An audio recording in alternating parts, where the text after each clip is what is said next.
नमस्कार, news point लेकर हाजिर हूं मैं राजीव। तो कौन बनेगा कांग्रेस का अध्यक्ष? ये एक ऐसा सवाल है दोस्तों जिसका जवाब तलाशने की कोशिश पिछले 3 सालों से लगातार हो रही है। आप जानते हैं कि राहुल गांधी ने 2019 के चुनाव में हार के बाद, आम चुनाव की बात कर रहा हूं, लोकसभा चुनाव में हार के बाद अध्यक्ष पद से इस्तीफा दे दिया था और कुछ दिनों तक इस पद के खाली रहने के बाद फिर से मजबूरन सोनिया गांधी को कांग्रेस की कमान संभालनी पड़ी थी। इससे पहले भी उन्होंने यानी सोनिया गांधी ने 1998 में कांग्रेस अध्यक्ष का पद संभाला था और लगातार 2017 तक वो इस पद पर बनी रहीं।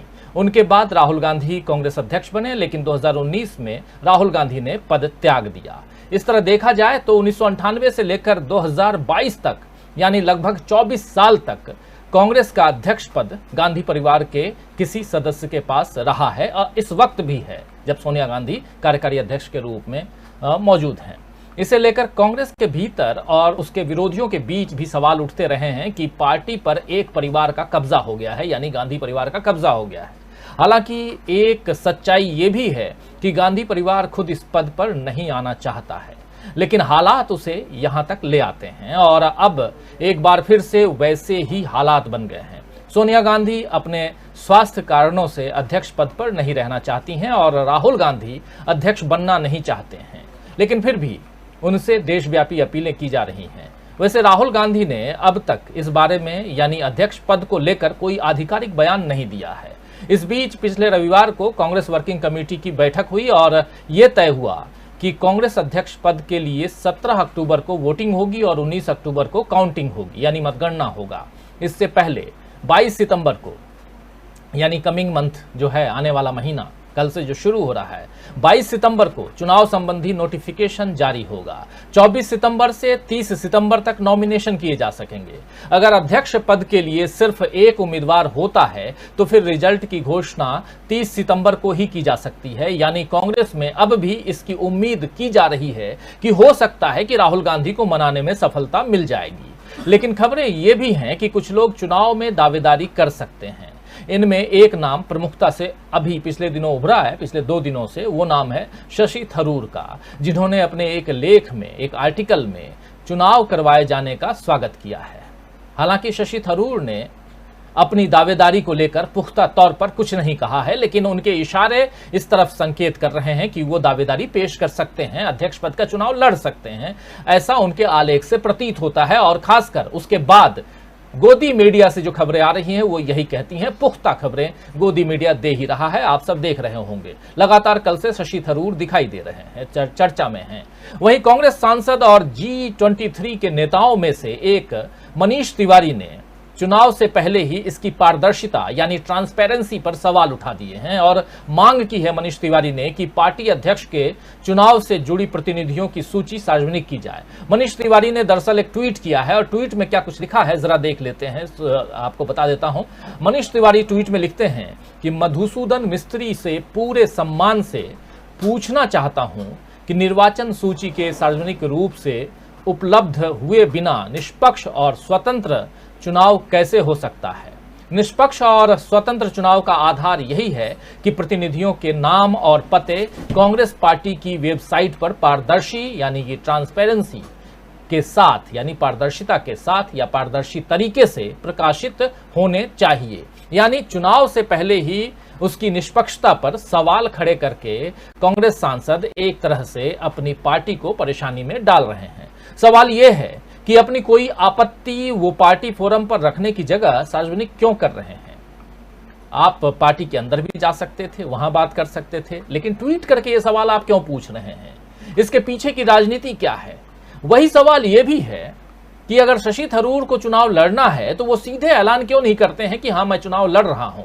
चुनाव लड़ने की घोषणा, चुनाव की घोषणा हो चुकी है, नॉमिनेशन की घोषणा हो चुकी है, नोटिफिकेशन के बाद नॉमिनेशन, नॉमिनेशन के बाद नाम वापसी, नाम वापसी के बाद मतदान, मतदान के बाद मतगणना।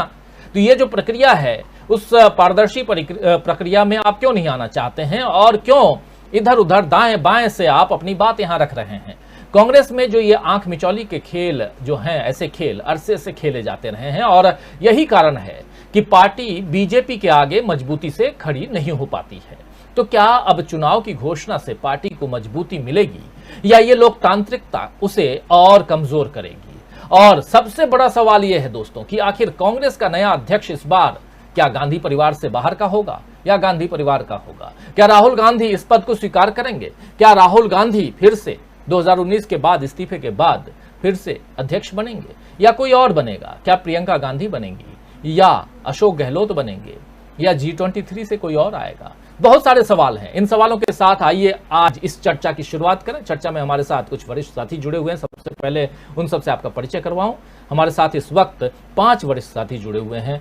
पॉलिटिकल एनालिस्ट के रूप में प्रोफेसर अखिल स्वामी जी हमारे साथ हैं। प्रोफेसर अखिल स्वामी जी, आपका स्वागत करता हूं इस कार्यक्रम में। हमारे साथ वरिष्ठ पत्रकार राकेश अचल जी हैं। राकेश अचल जी, आपका स्वागत करता हूं। हमारे साथ वरिष्ठ पत्रकार वर्षा मिर्जा जी हैं।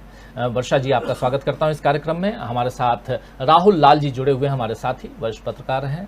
आपका स्वागत है राहुल लाल जी। और हमारे साथी ऑनलाइन एडिटर अमलेंदु उपाध्याय जी, आपका भी स्वागत करता हूं। और आप तमाम दोस्त साथी शुभचिंतक जो अब तक जुड़ चुके हैं, जो जुड़ने वाले हैं, आप सबका भी तहे दिल से इस्तकबाल करता हूं, स्वागत करता हूं। तो कार्यक्रम को आगे बढ़ाएं। और जैसा अभी आपने देखा मनीष तिवारी का ट्वीट, वो ट्वीट बहुत कुछ कहता है, कम नहीं कहता, बहुत कुछ कहता है। इसलिए कहता है क्योंकि पारदर्शिता की बात कर रहे हैं, नोटिफिकेशन की बात कर रहे हैं, कह रहे हैं कि जो वोटर्स हैं उनकी सूची आप जारी कीजिए, उनकी सूची आप वेबसाइट पे लगाए। बहुत सही बात कह रहे हैं, लेकिन बात यह है कि ये आप पार्टी फोरम में भी कह सकते थे। इसके लिए मधुसूदन मिस्त्री को, जो चुनाव प्रभारी हैं, उनको ट्वीट करके बोलने का क्या मतलब है? हम और आप घर में रहते हैं और एक घर की बात जो है वो ट्विटर के जरिए करें तो ये कितना शोभा देता है, आप सब समझ सकते हैं। ट्विटर के जरिए या सोशल मीडिया के जरिए अगर बात होती है तो इसका मतलब है कि कहीं ना कहीं आपस में बात नहीं हो रही है और बात पहुंचाने का कोई जरिया है। पहले के जमाने में जब ये सोशल मीडिया नहीं होता था, आप याद कीजिए, तब किसी और के जरिए बातें पहुंचाई जाती थी, किसी और के थ्रू, और वो कोई और जो है अब एक प्लेटफॉर्म बन गया है। लेकिन क्या ये प्लेटफॉर्म आपस की लड़ाई को सुलझा पाएगा? और सबसे बड़ा सवाल कि क्या कांग्रेस को इस बार अध्यक्ष मिलेगा या सोनिया गांधी कंटिन्यू करेंगी? इससे शुरुआत करते हैं। और प्रोफेसर साहब, आपके पास ही आना चाहूँगा। आप आपकी बातें जो हैं एक आधार बनाती हैं, एक बेस बनाती हैं हमारे डिबेट की भी। इसलिए भी आपसे समझना चाहूँगा कि जो कुछ चल रहा है और जो कुछ होने वाला है उसको किस रूप में आप देख रहे हैं? एक एनालिस्ट होने के नाते भी और उसमें भी पॉलिटिकल एनालिस्ट होने के नाते बहुत कुछ आप हम सब देख रहे हैं। क्या कांग्रेस का जो ये चुनाव, अध्यक्ष पद का चुनाव है, बहुत आसानी से निपटने वाला लग रहा है आपको, या अभी खेला बहुत होना बाकी है? देखिए राजीव जी, आज मैं जो बात करूंगा वो राजनीतिक परिवेश में बात नहीं करूंगा, प्रबंधन शास्त्र के बैकग्राउंड में करूंगा। देखिए, ये कुछ जो हो है, मनीष तिवारी जो कर रहे हैं, गुलाम नबी आजाद जो कर रहे हैं, या जो करने वाले हैं, या जो होने वाला है, ये एक स्वाभाविक प्रक्रिया है। मैं एक छोटे से प्रकरण से अपनी बात को स्पष्ट करता हूं। एक कंपनी में एक एचआर मैनेजर था जिसकी उम्र 60 साल थी। वो अपने माताहतों से जब बात करता था तो बेइज्जती करके बात करता था, गाली दे के बात करता था, और कंपनी का परफॉर्मेंस ठीक ठाक चल रहा था। जब कंपनी के मालिक का बेटा अमेरिका से एमबीए करके वापस आया तो उसने कहा, ये कौन सा एचआर है, ये कौन सा प्रबंधन छात्र है, ये गाली देके अपने एम्प्लॉय से बात करता है। तो उसने एक 25-26 साल के लड़के को एचआर मैनेजर नियुक्त कर लिया और 6 महीने के अंदर कंपनी का परफॉर्मेंस बर्बाद हो गया। जब उसका विश्लेषण किया गया तो यह पता चला कि जो बुजुर्ग आदमी है, जो 60, 65, 70 साल का आदमी है, जब वो 30-35 साल के बच्चे को डांटता है तो बच्चों को बुरा नहीं लगता। वो अपने घर में जैसे पिता से और बाबा से डांट खाते हैं, वैसे वो एचआर मैनेजर से डांट खाते थे। लेकिन जब वो 50 साल के वर्कर्स ने 25 साल के लड़के ने उनसे बात करी तो उन्हें सहन नहीं हुई कि कल का लड़का हमें समझाएगा। देखिए, पंडित जवाहरलाल नेहरू के अलावा, क्योंकि पंडित जवाहरलाल नेहरू ने अंग्रेजों के खिलाफ जो कांग्रेस का संघर्ष चालू किया, उसमें उनके जो समकालीन लोग थे वो जानते थे कि महात्मा गांधी का और पंडित जवाहरलाल नेहरू का कैसा चरित्र है, उनका कैसा व्यक्तित्व है। इसलिए उन्होंने पंडित जवाहरलाल नेहरू का विरोध नहीं किया। लेकिन अब विडंबना देखिए कि 3 जनरेशन के बाद जब वो लोग चले गए, जो पंडित जवाहरलाल नेहरू और गांधी को जिन्होंने देखा था, आज उनका चरित्र हनन हो रहा है, आज उनका व्यक्तित्व हनन हो रहा है। इंदिरा जी को भी ये परेशानी झेलनी पड़ी। उस समय के जो समकालीन वरिष्ठ लोग थे उन्होंने कहा कि गूंगी गुड़िया हम पे शासन करेगी। खैर इंदिरा जी ने उनको झटक दिया और आगे बढ़ी। जब राजीव गांधी आए तो भी ये बात हुई कि ये जो पायलट है ये राजनीति बताएगा, ये तो राजनीति जानता ही नहीं। ये समस्या राहुल गांधी को भी हो रही है, क्योंकि जब युवा जनरेशन आती है तो जो ओल्ड जनरेशन है स्वाभाविक रूप से उसको स्वीकार नहीं कर पाती है और उसमें एक संघर्ष होता है। देखिए वास्तविकता में जो प्रबंधन शास्त्र के अनुसार जो मैं बात कर रहा हूं उसके अनुसार एक मैनेजमेंट का एक प्रिंसिपल होता है। आप एक ऑब्जेक्टिव सेट करते हैं, आप एक गोल सेट करते हैं। आपका गोल क्या है? आज कांग्रेस का गोल क्या है, ऑब्जेक्टिव क्या है? आज सारे विपक्षी दल ये जान गए हैं, चाहे वो शिवसेना हो, चाहे वो टीआरएस हो, चाहे वो जनता दल यूनाइटेड हो, चाहे अकाली दल हो या सपा हो, सब ये जान गए हैं कि आज का जो शासन है ये विभेदता, ये आपके खिलाफ सीबीआई, ईडी और हर तरह के दंडात्मक जितनी भी प्रक्रियाएं हैं उनका उपयोग करके अपने घर के लोगों को न छेड़कर, केवल आप लोगों को छेड़कर और आपको बर्बाद करके छोड़ देगा। इसलिए आपके लिए सर्वाइवल के लिए आवश्यक है कि जो लोकतांत्रिक और सेक्युलर शक्तियां हैं उनको आप संगठित करें। आपका ऑब्जेक्टिव यह है। कांग्रेस का ऑब्जेक्टिव या राहुल गांधी या सोनिया गांधी या प्रियंका गांधी का ऑब्जेक्टिव मैं नहीं मानता यह है कि वो कांग्रेस के अध्यक्ष बने, वो प्रधानमंत्री बने।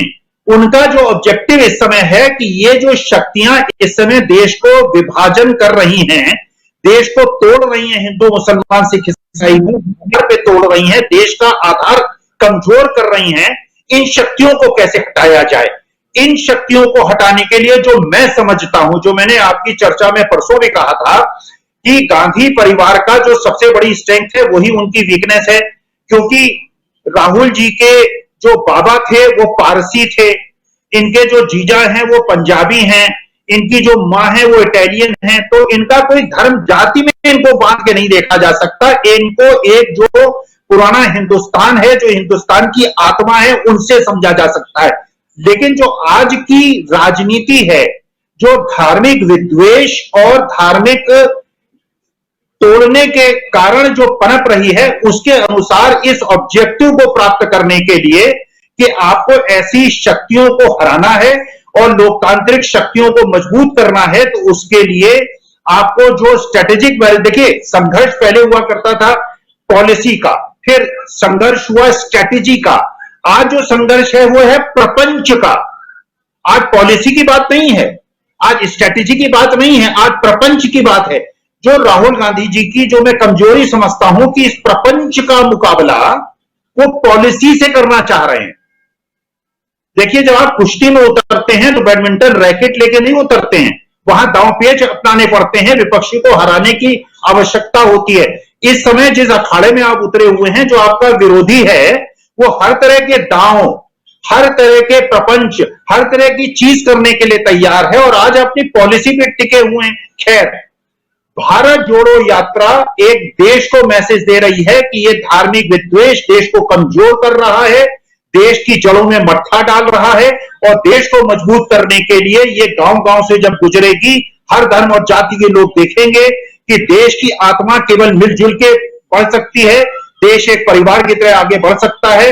और इस यात्रा से मुझे लगता है कि जो मैसेज है वो क्लियर होगा और देश को एक सूत्र में बांधने के लिए और ऐसे आदमी को प्रोजेक्ट करने के लिए जिसका बीजेपी मुकाबला नहीं कर पाएगी, क्योंकि सबसे बड़े 16 साल के काल में वो उनके साथ रह के उन्होंने सत्ता की है। तो आज की तारीख में एक ऐसा व्यक्ति जिसपे बीजेपी अटैक नहीं कर पाएगी, अपनी स्ट्रेटेजी नहीं चला पाएगी, अपना प्रपंच नहीं चला पाएगी, उस व्यक्ति को आगे करके और सारी स्ट्रेटेजी और सारे संरचनाओं को परिवर्तित करके उस संघर्ष काल की तरफ बढ़ना चाहिए। राजीव जी, बिल्कुल, बहुत सारी बातें और बहुत महत्वपूर्ण बातें आप कह रहे हैं, रख रहे हैं यहाँ पर। और उसमें भारत जोड़ो यात्रा जो है वो क्यों महत्वपूर्ण है और उससे क्या कुछ आगे होने जा रहा है, क्यों इससे आशान्वित है कांग्रेस, ये भी हम समझ रहे हैं यहाँ पे। लेकिन भारत जोड़ो यात्रा अभी 7 तारीख से इसकी शुरुआत हो रही है। राहुल गांधी पूरे भारत में पूरे पहले दिन से लेके आखिरी दिन तक इस यात्रा में रहेंगे। 150 दिनों की ये यात्रा है।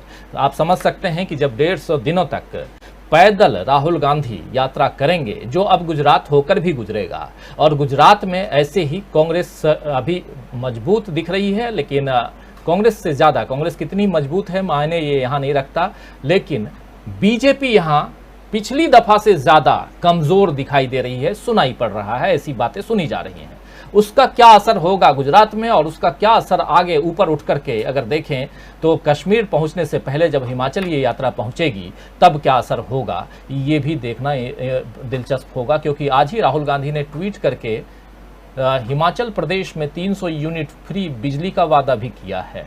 तो ये सब भी चुनावी दांव पेच शुरू हो चुका है और कांग्रेस पहले से ज़्यादा मजबूत दिखाई दे रही है। लेकिन एक बात, बहुत महत्वपूर्ण बात यहाँ प्रोफेसर स्वामी कह रहे थे कि चाहे गांधी परिवार में चाहे राहुल गांधी हों, चाहे प्रियंका हों या सोनिया हों, आज की तारीख में अध्यक्ष पद जो है वो महत्वपूर्ण नहीं है। आज की तारीख में जो सरकार है, जो सत्तारूढ़ दल है, इसको परास्त करना और कैसे परास्त करें ये महत्वपूर्ण है। शायद उनकी निगाहें उधर टिकी हुई हैं, इसलिए यहाँ जो बातें हो रही हैं बहुत अलग थलग अलग अलग स्टाइल की बातें हो रही हैं। वर्षा जी, आपके पास आना चाहूँगा, किस रूप में आप देखती हैं अध्यक्ष पद का चुनाव 3 साल से चुनाव की बातें हो रही हैं और लगभग 3 साल हो गए सोनिया गांधी कार्यकारी अध्यक्ष बनी हुई हैं 2019 से लेकर 2022, और इस बीच जब भी अध्यक्ष पद की बात होती है तो G23 जो है वो सामने आ जाता है। G23 में कितने लोग बचे, कितने लोग रहे गए, वो तो अलग है,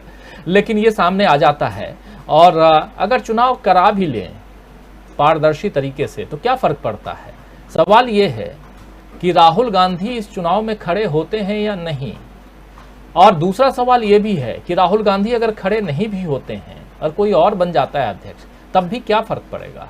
लगता है आपको कि कोई दूसरा अध्यक्ष बन भी गया तो क्या कांग्रेस को दूसरे दल जो हैं, कांग्रेस के विपक्षी दल, तोड़ने में सफल हो पाएंगे। अभी अध्यक्ष सोनिया गांधी हैं, फिर भी कांग्रेस से लोग टूट टूट के तो जा ही रहे हैं, जो जाना है जिनको। लंबी फेहरिस्त गोदी मीडिया में देखता हूं कि ये चले गए, वो चले गए, वो चले गए। लेकिन राहुल गांधी की बात अगर सुने तो लगता है कि बिल्कुल सही है। राहुल गांधी को कुछ और लोगों को निकाल बाहर करना चाहिए था। सोनिया गांधी माफ करें क्योंकि राहुल गांधी सांसद हैं। सोनिया गांधी को, जिनमें सबसे नंबर 1 पे आनंद शर्मा और नंबर 2 पे मनीष तिवारी हैं, इनको भी निकाल बाहर करना चाहिए था। लेकिन ये निकालते नहीं हैं। क्या कारण है? बहुत सारी बातें आपके सामने मैं रख रहा हूं, आपके विचार चाहिए। जी राजीव जी, बिल्कुल आपने सही कहा कि निकालते क्यों नहीं है। ये G23 जो है ये बहुत मुसीबत खड़ी करने वाला है। हालांकि जो 2 फैसले बहुत अच्छे आए हैं, एक तो चुनाव कराने का फैसला पार्टी के भीतर, इसे एक अच्छा फैसला मानना चाहिए, और ये एक बहुत तमाचा है तमाम राजनीतिक दलों पे, जो हम सब जानते हैं कि अपने अपने आंतरिक चुनाव में किस तरह जो है वो कैंडिडेट खड़ा करते हैं, चाहे वो भाजपा हो और चाहे परिवारवाद के नाम पे चलने वाली तमाम दूसरी पार्टियां भारत देश की हो। तो बात जो है गुलाम नबी आजाद से करते हैं। वो छोड़ चुके हैं पार्टी, लेकिन आप उनके बयान देखिए, जिस तरह से वो बातचीत करते हैं। एक इंटरव्यू है जो उन्होंने एक रिपोर्टर को दिया है, जिसमें वो कहते हैं कि अब ये स्वागत करने वाली बात का भी जिस तरह से अब जो है वो बतंगड़ बनाना शुरू किया है इन्होंने, जो कह रहे हैं कि सब कुछ लुटा के होश में आए तो क्या हुआ। यानी अब भी आपको जो है, आप वहां से बाहर हो चुके हैं, आपके आंसू जो है वो एकाकार होकर आपको जम्मू कश्मीर की तरफ ले जा रहे हैं, और हो सकता है कि आप भारतीय जनता पार्टी का जम्मू कश्मीर में एक चेहरा बने, जिसकी फिलहाल तो कोई किसी ने संकेत नहीं दिए हैं। लेकिन मैं दूर की राजनीति इस तरह से देख रही हूँ गुलाम नबी आजाद की, चूंकि केंद्र में उनके लिए करने को कुछ नहीं बचा था। और हमने जो उनकी लास्ट प्रेस कॉन्फ्रेंस देखी वो सोनिया गांधी के समय हुई थी, जब उन पर जो है ईडी के लिए पूछताछ की जा रही थी, और गुलाम नबी आजाद बड़े सकपकाए से और सकुचाए हुए से वहां मौजूद थे, और एक भी सवाल का, माफ कीजिएगा, एक भी सवाल का जवाब मैंने उन्हें सीधे सीधे देते हुए नहीं सुना। ठीक है, उनकी घोषणा बहुत बाद में हुई है कि वो पार्टी छोड़ रहे हैं, और आप देखिए मनीष तिवारी और आनंद जी, तो ये आनंद शर्मा जी, ये सब लोग जो है बड़े काबिल नेता हैं अपने आप में, लेकिन पार्टी को जो है वो नुकसान पहुंचा रहे हैं। और मैं इस आपकी बात से बिल्कुल सहमत हूं कि पहले G23 का फैसला होना चाहिए, उसके बाद ही कारगर चुनाव होंगे, भारत जोड़ो यात्रा होगी। क्योंकि अब देखिए, मैं राजस्थान से हूं तो मुझे निश्चित तौर पर ठीक लगता है कि अशोक गहलोत का भी नाम जो है वो चर्चा में है। अब दिक्कत यह है कि क्या अशोक गहलोत सचिन पायलट के नाम के आगे सहमत होंगे या वो कोई अपना जो है वहां बंदा खड़ा करना चाहेंगे, सीएम का जो है शेष कार्यकाल जो है वो पूरा कर सके। तो यहाँ ये दुविधा भी है, लेकिन अशोक गहलोत एक बेहतर नाम हो सकते हैं। दूसरा नाम जो आपका सवाल जो बड़े इसमें दिख रहा है, कौन बनेगा कांग्रेस अध्यक्ष, मुझे लगता है अगर पाक साफ चुनाव हुए और चुनाव कराने की मंशा है तो शशि थरूर एक अच्छा नाम है फिर से। लेकिन शशि थरूर जो है वो दक्षिण में स्टैब्लिश हैं और उनकी जो भाषा है और उनका जो अंदाज है वो बहुत बेहतरीन है। वो ए ग्रेड इंटेलेक्चुअल हैं, उन्होंने यूएन की जिम्मेदारी भी बहुत अच्छे से संभाली है। लेकिन दिक्कत ये है कि उत्तर भारत, जहां जो जादू इन दिनों हम देख रहे हैं, जैसा प्रोफेसर स्वामी ने भी जिक्र किया कि जो प्रपंच है, जो तामझाम है, जो गांधी बनने की जो ख्वाहिश है, जो चरखा चलाते हुए आप उनको देखते हैं, जो बातें उनकी आती है, जो 15 अगस्त से वो बात करते हैं, उसका जो है कोई तोड़ जो है वो उत्तर भारत या कोई ऐसा आना जरूरी है जो कांग्रेस की जड़ें जो है वो उठा सके। आपने गुजरात में भी देखिए उन्हें किस तरह से अपना जो है अभी जड़ें जमानी पड़ रही है। बहुत कुछ बदला उन्होंने, गुजरात में भी मुख्यमंत्री तक बदलना पड़ा, तो गुजरात में कमजोर दिखाई देते हैं। और शेष भारत का जो विपक्ष है वो कह रहा है कि हम 2024 में जो है एक होकर लड़ेंगे, और दिख भी रहा है। हालांकि इनकी आपसी एकता अभी थोड़ा दिखने में समय लगेगा, लेकिन अपने अपने तौर पे जो है नीतीश कुमार देखिए, आप केसीआर देखिए, आप सब लोग जो है, ममता बनर्जी फिर से जो है कल मुझे जो है फॉर्म में दिखी, तो ये सब अपने अपने लेवल पे जो है काफी आक्रामक होकर सामने आ रहे हैं। और बशर्ते कांग्रेस इसमें एक लीडिंग रोल प्ले कर सकती है, जो चुनाव की बात की है। और राजीव गांधी को क्यों नहीं अध्यक्ष बनना चाहिए? कौन सी पार्टी है जो हमेशा जीतती रही है? किसके खाते में जो है वो हार नहीं आई है? तो मुझे लगता है कि ये बदलाव जो है वो राहुल गांधी को फिर से जो है वो अध्यक्ष पद पे आके शुरू हो सकता है। उसके अलावा मेरी पर्सनल चॉइस तो अशोक गहलोत भी है और शशि थरूर भी हैं, लेकिन इन्हें जो है वो बिल्कुल आना होगा उत्तर भारत के मतदाताओं को लुभाने के लिए, क्योंकि छल प्रपंच सब कुछ दिखाई देता है। और ये जो है ये थोड़े शालीन नेता हैं, शालीनता की शायद इज्जत अगर मतदाता करेगा तो 2024 जो है वो बहुत कुछ बदलाव ला सकता है। जी राजीव, 2024 बहुत कुछ बदलाव ला सकता है, लेकिन उससे पहले ये जो अक्टूबर का महीना है वो हो सकता है कि 30 सितंबर, अगर कोई नहीं सिर्फ एक नाम तो 30 सितंबर, या काउंटिंग की तरफ अगर बढ़े, कांग्रेस अध्यक्ष पद की बात मैं कर रहा हूँ, तो फिर 19 अक्टूबर जो है वो क्या बदलाव लाता है कांग्रेस के अंदर खाने में, ये भी देखना दिलचस्प होगा। इसलिए भी क्योंकि कांग्रेस को क्या एक अध्यक्ष मिलता है, क्या गांधी परिवार से अध्यक्ष मिलेगा या गांधी परिवार के बाहर का अध्यक्ष मिलेगा,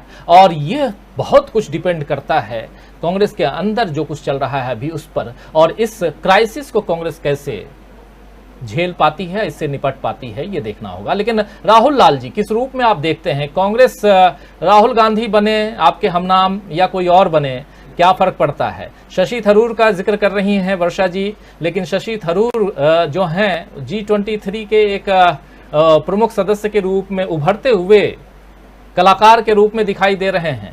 और शशि थरूर क्यों बार बार बीच बीच में अपनी ही पार्टी के बारे में कुछ से कुछ बोल देते हैं, उनके जो बयान आते हैं वो आप और हम सब अच्छी तरह से समझते हैं किस केस में फंसे हुए और कैसे उनकी डोर कहीं और है।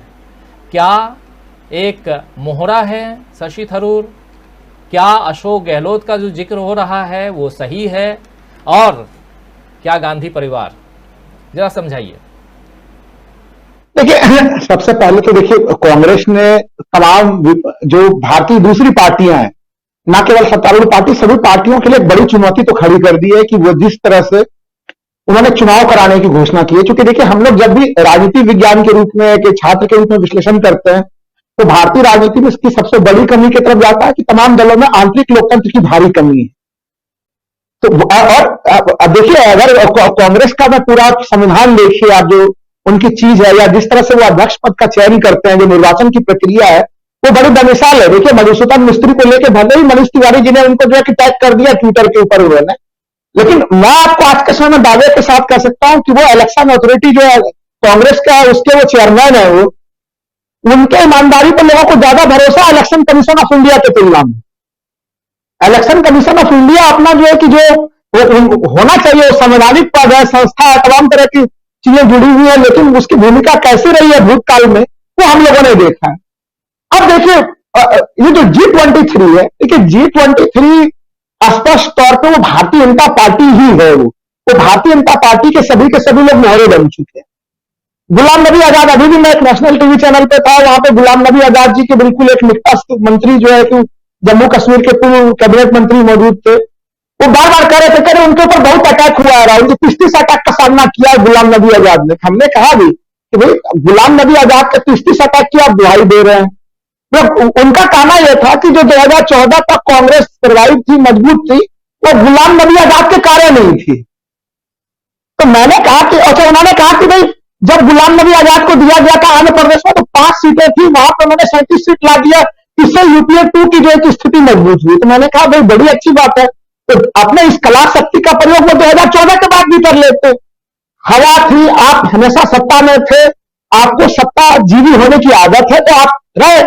आप विपक्ष की लड़ाई लड़ने में आपकी रुचि नहीं है, आप नहीं लड़ सकते। हम लोगों ने कब देखा इन लोगों को? मैं तो बार बार कहता हूं कि कभी नहीं देखा जब वो महंगाई के मामले पर सड़क पे आए हो, बेरोजगारी के मामले पर सड़क पे आए हो। हम लोग एज ए पत्रकार के रूप में फिर भी हम लोग भी आ जाते हैं कभी कभी कि देश की स्थिति इतनी गड़बड़ होती है, लेकिन आप तो विपक्ष के नेता होते भी नहीं आते।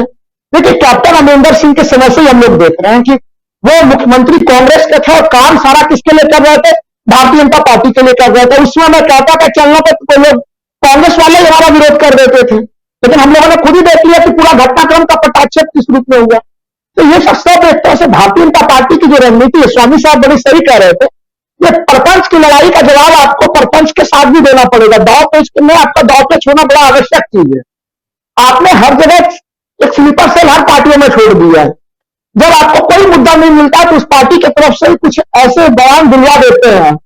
कुछ लोगों को आपको याद होगा उत्तर प्रदेश चुनाव के समय में सलमान खुर्शीद साहब अपना किताब लिख रहे थे, वो विवादास्पद किताब जो है उसी में आ रहा था, अभी लिख देते आप। तो ये जब इनको कोई मुद्दा नहीं मिलता तो इस ढंग से परेशान करता है, इसलिए इनके रहने न रहने से फर्क नहीं पड़ता। मैं तो जरूर चाहता हूं कि इनको कांग्रेस पार्टी एक ही बार में बाहर निकाल कर दे, तो फिर उसके बाद कांग्रेस में जरूर शांति स्थापित हो जाएगी। नंबर 1। नंबर 2 कि देखिए कांग्रेस के भविष्य के लिए और देश के लोकतांत्रिक भविष्य के लिए सबसे बेहतर चीज ये है कि जो गांधी परिवार है वो बिल्कुल पूरे कांग्रेस को उत्तर से दक्षिण, पूरब से पश्चिम गोंद की तरह जोड़ के रखती है। तो अगर राहुल गांधी अध्यक्ष पद के लिए तैयार होते हैं तो ये तो सबसे स्वर्णिम स्थिति होगी। लेकिन अगर अब देखिए, मैं तो कह रहा हूं 23 के लोग अगर पार्टी में है भी तो इलेक्शन भी लड़के देख लेंगे कितनी क्या क्षमता है किसी की। आप जब ये चीज करते हैं तो भाई निर्वाचक मंडल का स्पष्ट है या नहीं है, जबकि देखिए वहां पे प्रदेश कार्यालय में जाके कोई भी व्यक्ति जो इलेक्शन लड़ना चाहता है, जिसको वोट देना, वो उन सबों को बार बार कांग्रेस की तरफ से कहा जा रहा है कि पूरा निर्वाचक मंडल का पूरा चीज सार्वजनिक डोमेन में है। तो टेक्निकल तौर पे ऐसे स्थिति में मैं तो यही कहूंगा कि इस समय राहुल गांधी को पीछे नहीं हटना चाहिए। इन्होंने 2019 से ही एक तरह से एक लंबा समय उन्होंने 2022 3 साल उन्होंने ले लिया है। तो ज्यादा अच्छा चीज यह है कि चुनौतियों को स्वीकार करें। और इस समय मामला यह नहीं कि कांग्रेस पार्टी को अध्यक्ष बनाना, सही कह रहे थे स्वामी साहब, इस समय मामला यह है कि देश का विभाजनकारी शक्तियों से हम कैसे अलग करें, उनको कैसे उनको पीछे छुड़ाया जाए। उनको अभी महाराष्ट्र के घटनाक्रम के बाद जिस तरह से बिहार में एक तरह से जो है कि एनडीए की सत्ता चली गई है, तो आप हम लोग फिर उसके प्रत्युत्तर में हम लोग स्थितियां देख रहे हैं कि झारखंड में क्या स्थितियां बनाई हुई हैं। राज्यपाल ने एक निर्णय ले लिया है, लेकिन उस निर्णय को सार्वजनिक नहीं किया जा रहा है।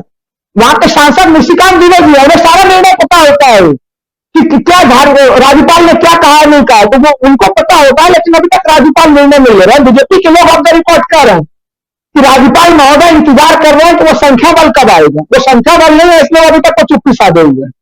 तो हमें ऐसा लग रहा है कि कांग्रेस सहित पूरे विपक्ष ने काफी ज्यादा दौर पेश में भी अपनी प्रगति कर ली है, और वही कारण है कि अभी भी झारखंड की सरकार जो है वो टिकी हुई है।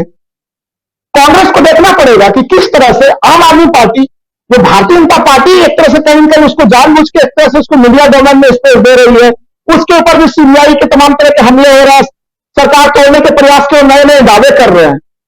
एक तरह से देखिए गुजरात की स्थिति में देख पा रहा हूं, गुजरात में कौन है? वही विपक्ष के रूप में सबसे मजबूत स्थिति में कांग्रेस है। आम आदमी पार्टी को जो तमाम को वहां पे मजबूत करने के प्रयास हो रहे हैं गुजरात और हिमाचल प्रदेश में, विशेषकर गुजरात में, वो प्रयास आम आदमी पार्टी की तरफ से कम दिख रहे हैं। वो प्रयास कहीं न कहीं भारतीय जनता पार्टी की तरफ से ज्यादा दिख रहे हैं। तो एक तरह से बीजेपी की जो पूरी रणनीति है कि कांग्रेस को तो उसी में फंसा दो कि भाई जब कांग्रेस अध्यक्ष की बात है तो वंशवाद का मामला लेके आ जाओ। वंशवाद का मामला क्या भारतीय जनता पार्टी में नहीं है? पूरा का पूरा फहरिस्त है। अभी हम लोगों ने देखा भारत पाकिस्तान मैच के दरमियान में कितने राष्ट्रभक्त लोग थे कि हमारे गृह मंत्री जी के पुत्र जो एक झंडा भी लेने के लिए हाथ में तैयार नहीं थे। 75वीं देश 75वीं वर्षगांठ मना रहा है, भारत पाकिस्तान का मैच है, राष्ट्रवाद सबसे चरम स्तर पे है, तो फिर उनको क्या दिक्कत हो रही थी? हम लोगों ने इसके पहले भी देखा कि कितना ज्यादा दबाव के बाद आरएसएस ने अपने जो कि डीपी बदला था, डीपी के ऊपर झंडे को स्वीकार किया था। तो यह स्थिति ऐसी है कि इस समय कांग्रेस को बहुत ज्यादा सावधानी रखने की जरूरत है। राहुल गांधी को स्पष्ट निर्णय लेना चाहिए।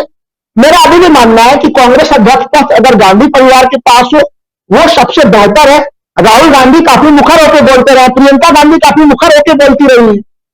दूसरे तो कांग्रेस के नेता बोलने के लिए भी तैयार नहीं, जब वो बोलने के लिए तैयार नहीं है, मुद्दा उठाने के लिए तैयार नहीं। कभी तो राहुल गांधी को कहना पड़ा था कि देखिए जो लोग इस समय चुप्पी साधे हुए वो कहीं कहीं आरएसएस के साथ मिले हुए लोग, तो इस चीज को जो उनका पुराना बयान था उस बयान के ऊपर उनको भी ध्यान केंद्रित करना चाहिए। हाँ, मनीष तिवारी जो निष्पक्षता की बात कर रहे हैं कि चुनाव निष्पक्ष होगा कि नहीं होगा, तो मैंने तो जो पूरा का पूरा देखिए जो संविधान पढ़ा, कांग्रेस पार्टी के पूरे संविधान को बड़ा विस्तार से देखा। भारतीय राष्ट्रपति का निर्वाचन प्रणाली की तरह पूरा व्यवस्था है कि जब तक वो 50% यानी कि एक तरह से वो अगर दो से ज्यादा कैंडिडेट खड़े तो 1-2 करके रैंकिंग देना है उसमें से लोगों को, और वो बिल्कुल भारतीय राष्ट्रपति की निर्वाचन प्रणाली वाली व्यवस्था अपनाई गई है कांग्रेस अध्यक्ष प्रणाली के लिए। तो मनीष तिवारी जी आपको अगर इतना तनाव है तो आप भी भाग ले लीजिए। एक दक्षिण से बड़ा कर ही रहे कि हम भी भाग लेंगे, तो आप भी चुनाव में भाग ले लीजिए और देख लीजिए कि आपकी लोकप्रियता कितनी है। केवल स्टेट लेवल पे 10 प्रस्तावक की जरूरत है, वो 10 प्रस्तावक तो आपको मिल ही जाएंगे, तो भाग लेके आप भी अपना भाग्य आजमा लीजिए। लेकिन यह स्थिति मुझे पूरा विश्वास है कि एक संकट के दौर से कांग्रेस पार्टी गुजर रही है और इस संकटपूर्ण स्थिति से ठोस निर्णय लेते हुए विपक्ष को एक मजबूत विकल्प देते हुए हम लोगों को नजर आई कांग्रेस।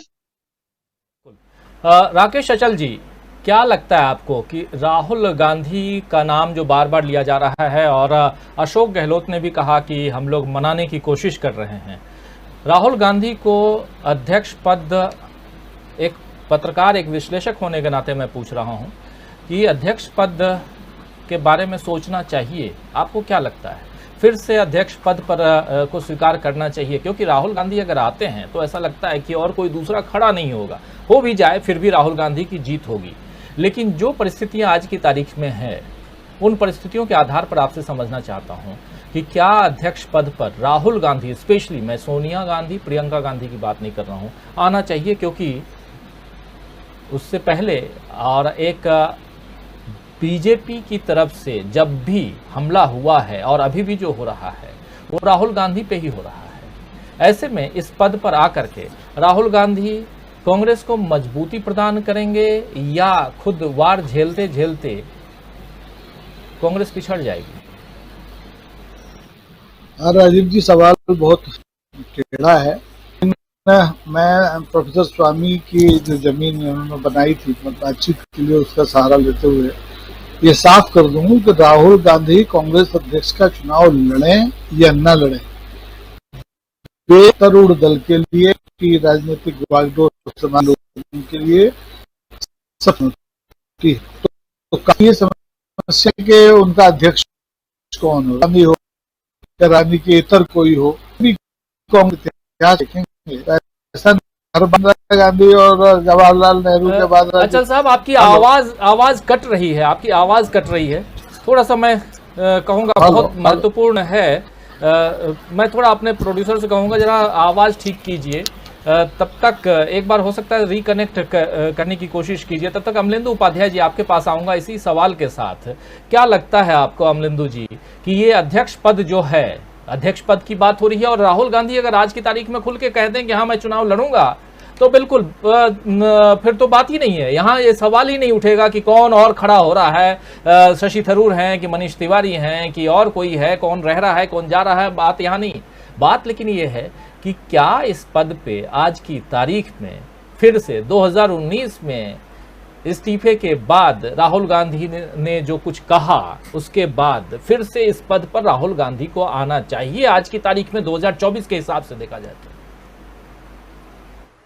देखिए राजीव जी, मुझे लगता है कि निश्चित तौर पर राहुल गांधी को कांग्रेस अध्यक्ष बनना चाहिए और उनको अपनी हठधर्मिता ये छोड़नी चाहिए कि गांधी परिवार में से कोई नहीं बनेगा।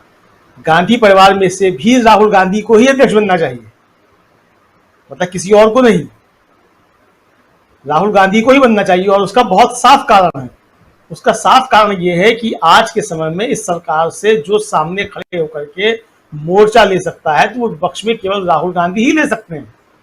बाकी लोग उनके पीछे तो खड़े हो सकते हैं, उनके साथ खड़े हो सकते हैं, उनसे दूरी बना के भी चल सकते हैं, लेकिन कोई दूसरा जो है आज इस सरकार से आमने सामने की लड़ाई लेने की स्थिति में नहीं है। इसलिए जो है राहुल गांधी को निश्चित तौर पे ये चुनौती जो है वो स्वीकार करनी चाहिए। और मुझे लगता है कि चुनौतियों से भागने वाले राहुल गांधी हैं भी नहीं। तो जब चुनौतियों से भागने वाले नहीं है, तो जब एक गंभीर चुनौती देश के सामने भी है और कांग्रेस के सामने भी है, तो ऐसे समय में उनको इस चुनौती का निश्चित तौर पर सामना करना चाहिए। देखिए, बाकी जो सब बातें हो रही हैं, मनीष तिवारी क्या कह रहे हैं, कि आनंद शर्मा क्या कह रहे हैं, कि भूपेंद्र सिंह हुड्डा जाकर के गुलाम नबी आजाद से मिल रहे हैं, तो भाई जब आपको ये सब करना है, मिलना मिलाना है, तो मिलते मिलाते रहो। या तो घोषणा करो कि हम भी लड़ेंगे चुनाव, चाहे राहुल गांधी लड़े या नहीं लड़े, आप घोषणा कीजिए कि हम चुनाव लड़ेंगे, फिर राहुल गांधी भी चुनाव लड़े, आप राहुल गांधी के खिलाफ भी चुनाव लड़िए। फिर सोनिया गांधी भी जब कांग्रेस की अध्यक्ष बनी थी तो राजेश पायलट और कुंवर जितेंद्र प्रसाद लड़े थे कि नहीं लड़े थे? जितेंद्र प्रसाद उनके मुकाबले, तो उनके मुकाबले लड़के जो थी वो जीत के आई थी, बाकायदा चुनाव था पूरे देश भर में। अब जो प्रक्रिया पर सवाल उठाए जा रहे हैं, मनीष तिवारी ने जिस तरीके से ट्वीट किए दनादन, अब वो कह रहे हैं कि क्या पूरे देश भर में जाना पड़ेगा। अरे भाई, जब देश भर के अध्यक्ष बनने के लिए चुनाव लोगे तो जाओगे नहीं देश भर में, कि लुधियाना में बैठकर ही जीत लोगे पूरे देश भर का कांग्रेस अध्यक्ष पद का चुनाव। मनीष तिवारी जो हैं, जब से राजनीति में आए हैं तब से पता है कितनी बार उत्तर प्रदेश गए हो, कितनी बार ईटानगर गए हैं, और बात कर रहे हैं कांग्रेस अध्यक्ष बनने की। तो जिस आदमी ने पूरब से लेकर पश्चिम तक देखा ही नहीं है भारत की कैसा है, और वो ट्विटर पे ज्ञान बांट रहा है कि प्रक्रिया सही नहीं चल रही है, प्रक्रिया गलत चल रही है। 2014 जब संकट का समय था यूपीए का पूरा, और आज जो थे वो बीमारी का बहाना बना के गायब हो गए कि आप लोकसभा के चुनाव नहीं लड़ेंगे।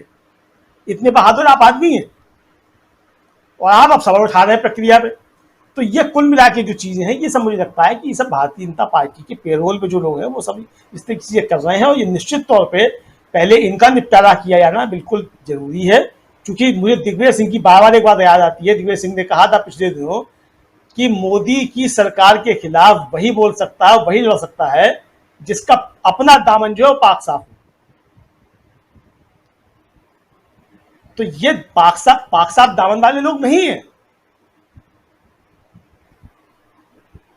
इसलिए जो है ये एक इशारा मिलेगा, ये कभी राहुल गांधी के खिलाफ बोलेंगे, कभी सोनिया गांधी के खिलाफ बोलेंगे, और अब राहुल गांधी का मना भी कर देंगे साहब हम नहीं लड़ते हैं, तो फिर ये आ जाएंगे मैदान में लड़ने के लिए कि हम भी लड़ेंगे। तो आप कौन रोक रहा है लड़ने के लिए? कोई चुनाव तो इसलिए होना है कि लड़े लोग चुनाव, तो आप लड़िए चुनाव, रोका किसने? आप ये इंतजार क्यों कर रहे हैं कि राहुल गांधी घोषणा करें कि मैं चुनाव नहीं लड़ूंगा, या मैं लड़ूंगा? राहुल गांधी लड़े या नहीं लड़े, आपको लड़ना लड़िए, ओपन है, मैदान खुला हुआ है, लड़िए, चुनाव लड़िए, मालूम पड़े आपकी भी क्या स्थिति है। भाई मनीष तिवारी हो या गुलाम नबी आजाद हो, मुझे नहीं लगता है कि राजेश पायलट से बड़े नेता हैं। जो उस समय स्थिति राजेश पायलट की थी, जिसने सोनिया गांधी के खिलाफ चुनाव लड़े थे, राजेश पायलट ने पूरब से लेकर पश्चिम तक, उत्तर देश, दक्षिण तक सब देश देखा था और अच्छा मंत्री रह काम किया था, चंदा स्वामी जैसे तांत्रिक को ठीक किया था। तो ऐसा व्यक्ति जो है वो चुनाव लड़के कांग्रेस का अध्यक्ष नहीं बन पाया, और मनीष तिवारी बन जाएंगे, आनंद शर्मा बन जाएंगे, जो कभी ग्राम पंचायत का चुनाव नहीं लड़े, वो कांग्रेस अध्यक्ष का पद चुनाव लेंगे। वो अब ज्ञान बांटेंगे कि किस तरीके से होना चाहिए। अच्छा, फिर ये जितने ज्ञान बांटने वाले लोग हैं, ये किस प्रक्रिया से चुनकर के आए हैं? ये किस प्रक्रिया से चुन के आए हैं? जिस प्रक्रिया में आप सवाल उठा रहे हैं भाई, उसी प्रक्रिया से आप चुन करके आए हैं। तो ये प्रक्रिया कोई आज की तो है नहीं, जब भी अध्यक्ष का चुनाव हुआ इस तरीके से हुआ है। और दूसरी बात यह कि कौन सी पार्टियां ऐसी हैं कम्युनिस्ट पार्टियों को छोड़ करके कि जहां बाकायदा जो है चुनाव होता हो, और कम्युनिस्ट पार्टियों में भी एक कोटा जो है वो राज्य केंद्र का होता है। वहां भी जो है जो कैंडिडेट होते हैं, जो वोट डालने वाले, उनमें एक कोटा जो राज्य केंद्र का होता है, वो उनका विशेषाधिकार होता है। जो पिछला सेक्रेटरीट होता है कि वो अपने 20 आदमी जो है वो नॉमिनेट कर देता है कि ये तो जाएंगे ही जाएंगे वोट डालने के लिए। तो यानी कि वहां भी पहले से तय होता है कि किसको कुर्सी सौंपी जानी है। बंगाल लॉबी और केरल लॉबी की लड़ाई चलेगी खूब जबरदस्त, लेकिन पहले तय हो जाएगा कि सीताराम येचुरी को बनना है कि नहीं बनना है। प्रकाश काराट जो है भट्टा बैठाएंगे सीपीएम का कि नहीं बैठाएंगे, ये पहले तय हो जाता है। भारतीय जनता पार्टी में आज तक कोई मुझे बता दे कि सबके साथ अध्यक्ष का चुनाव हुआ। अटल बिहारी वाजपेयी से लेकर के जेपी नड्डा तक किसी का चुनाव हुआ तो मुझे बता दिया जाए कि ये चुनाव हो गया है। और छोड़िए, जो उनका मातृ संगठन है आरएसएस, उसके सरसंघ चालक जो, उनका कभी जिंदगी में कोई चुनाव हुआ हो? वहां तो बताया जाता है, पर्ची जो है वो विरासत में लिख के रख दी जाती है कि ये मेरा वारिस ये होगा, और वो बन जाता है। तो वो लोग अब ज्ञान देंगे कि कौन जो है। भाई पट्टाभी सीतारमैया को हरा के सुभाष चंद्र बोस बने थे ना, अगर मेरी याददाश्त ठीक है, ज्ञान मेरा ठीक है तो चुनाव तो कांग्रेस में होते रहे, हमेशा होते रहे, आज भी हो रहे। तो ये संकट जो मुझे लगता है कांग्रेस संकट नहीं है, ये संकट उन लोगों को पैदा किया हुआ है। देखिए, मैं फिर कहूंगा कि पहले असल में इनका सबका भरोसा था, ये था कि कपिल सिब्बल चूंकि सुप्रीम कोर्ट के अच्छे वकील हैं और उनके जरिए जो है वो प्रपंच फैला के इस मामले को जो है कोर्ट में ले जाकर एंड टाइम पे उलझा दिया जाएगा। लेकिन कपिल सिब्बल थोड़े समझदार व्यक्ति थे, वो समझ गए कि भारतीय जनता पार्टी जो है वो इसका फायदा उठाना चाहती है और ये पाप का घड़ा जो है वो कपिल सिब्बल के सिर फूटेगा। वो समय रहते पहले निकल ली और समाजवादी पार्टी के समर्थन से राज्यसभा में पहुंच गए। अब बाकी जो ये थे, जो पैरोल पे थे, अब इनके सामने संकट है कि जो बयाना लिया हुआ है, जो बंगले बचाए हैं दिल्ली में, वो बंगले कैसे बचे रहे।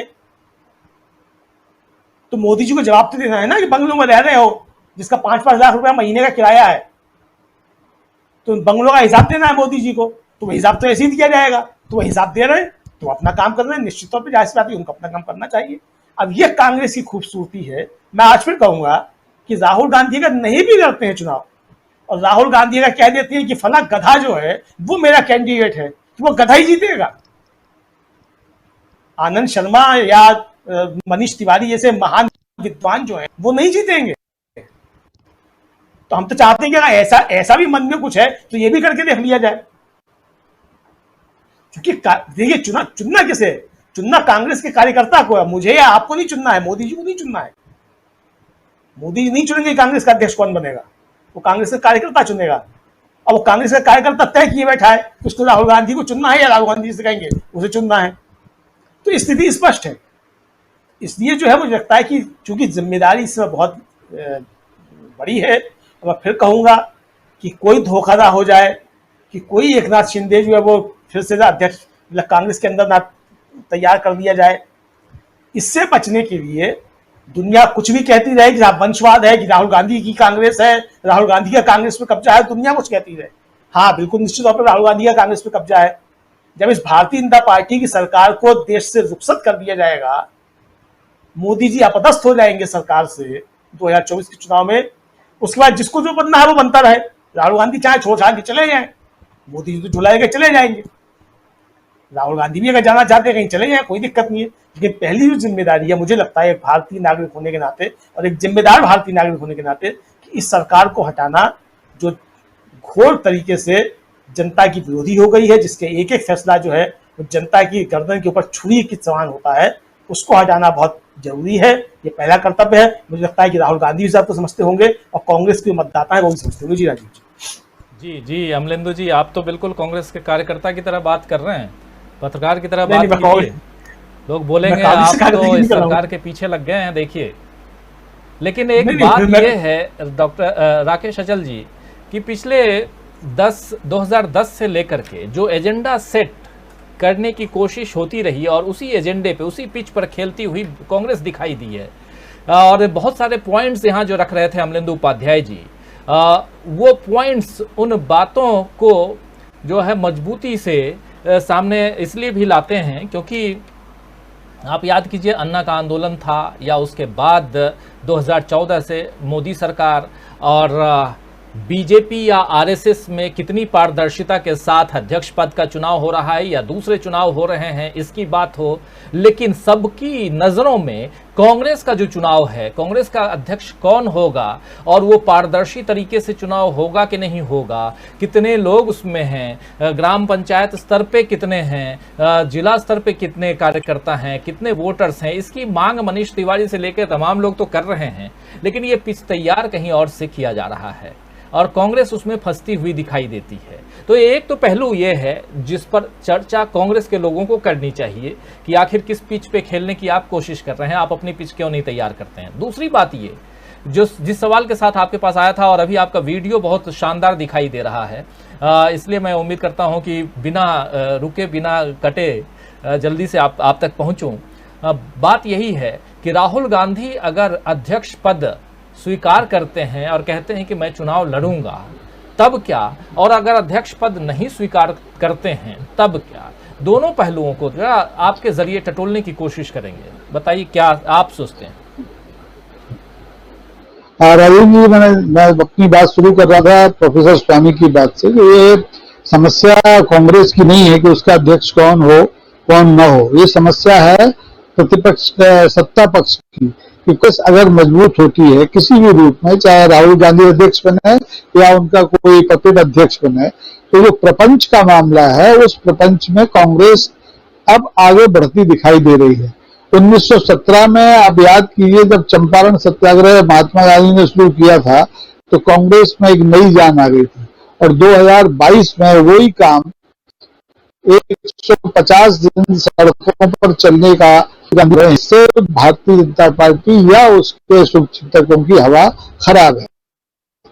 कांग्रेस कभी कोई समस्या रहा नहीं। बहुत से अध्यक्ष कांग्रेस में गांधी परिवार के रहे, गांधी परिवार के बाहर के रहे। मुझे तो याद आता है जगजीवन राम भी रहे, हमारे मध्य प्रदेश के शंकर दयाल शर्मा भी रहे, बिहार के सीताश्री भी रहे, ये सब पीवी नरसिम्हा राव साहब रहे, ये सब कोई गांधी परिवार से नहीं थे। ये बात जो अभी कही अमलेन जी ने, तो राहुल गांधी अध्यक्ष बने या वो जिस पे हाथ रख दे वो अध्यक्ष बने, कांग्रेस में ढंग से चल रही है और कांग्रेस चल पड़ी है। अगर कांग्रेस 150 दिन मजबूती के साथ 3500 किलोमीटर पैदल चल लेती है तो आप ये मान लीजिए भारतीय जनता पार्टी के अब तक के जितने प्रपंच हैं उन सब पर भारी पड़ने वाला प्रपंच है। और यही घबराहट मनीष को है, यही घबराहट गुलाम नबी आजाद को थी, वो भाग गए। बहुत से लोग भाग जाएंगे जो घबराए हुए लोग हैं, लेकिन कांग्रेस में जो है और जो रहेगा वो बिना घबराहट के, बिना अध्यक्ष के भी इस समस्या का, देश को विभाजित करने की जो कोशिश है, इसका मुकाबला करेगा। और आप निश्चिंत रहिए, कांग्रेस आंतरिक लोकतंत्र की बात ही नहीं करती है, कभी कभी आंतरिक लोकतंत्र है उसके अंदर, ये दिखा भी देती है। शायद इस बार वो मौका आ गया है कि कांग्रेस के जो बड़े नेता हैं या गांधी परिवार के जो प्रमुख सदस्य हैं, ये साबित करें कि कांग्रेस में लोकतंत्र है। जो चुनाव लड़ना चाहता है वो चुनाव लड़े। राजीव, चुनाव लड़ना इसीलिए शायद यही है कि आंतरिक लोकतंत्र है, अंदर खाने में डेमोक्रेसी है, जिस डेमोक्रेसी की बात, जिस पर सवाल उठाते हैं लोग। और यही समझने की हम यहाँ कोशिश कर रहे हैं कि कांग्रेस का अध्यक्ष पद इतना महत्वपूर्ण क्यों है, क्यों बार बार कांग्रेस के अध्यक्ष पद को लेकर के गांधी परिवार की तरफ उंगलियां उठ रही हैं और कहा जा रहा है कि गांधी परिवार जानबूझकर, सोच समझकर, रणनीतिक तौर पर इस पद को अपने पास रखना चाहता है।